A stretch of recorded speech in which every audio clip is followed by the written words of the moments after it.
السلام علیکم ورحمۃ اللہ وبرکاتہ۔ برادران اسلام، میں آج ذکر کرتا ہوں اس ویڈیو میں ان لوگوں کا جن لوگوں کے پیٹ میں درد رہتا ہے، شکم میں درد رہتا ہے، میٹھا میٹھا درد ہوتا رہتا ہے، یا چھوڑ ہوتی ہے، پیٹ میں درد بنا رہتا ہے، شکم کے درد سے وہ لوگ بہت زیادہ پریشان رہتے ہیں۔ ان لوگوں کے لیے میں ایک یہ عمل بتا رہا ہوں، آپ اس کو کر کے دیکھیں، ان لوگوں کو بہت زیادہ فائدہ ملے گا اور پیٹ کا درد جو ہے وہ آپ کا ختم ہو جائے گا، اور اس کلام کی برکت سے ان کو اللہ رب العزت شفا عطا فرمائے گا۔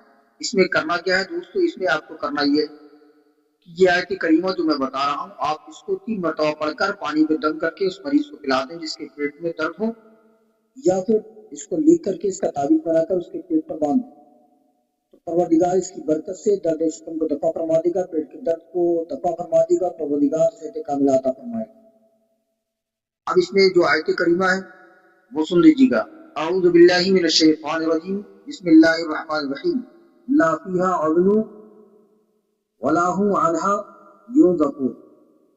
یہ چھوٹی سی آیت ہے، آپ اس کو پڑھیں، اس کو عمل میں لائیں اور اس سے فائدہ اٹھائیں۔ اگر یہ ویڈیو آپ کو اچھا لگا ہے تو دوستو لائک کمنٹ کریں، شیئر کریں، بنے رہیں ہمارے ساتھ، ہمیں سپورٹ کرتے رہیں۔ جلد حاضر ہوں گے اچھی سی تعلیمات اور معلومات کے ساتھ، تب تک کے لیے اجازت چاہتے، شکریہ۔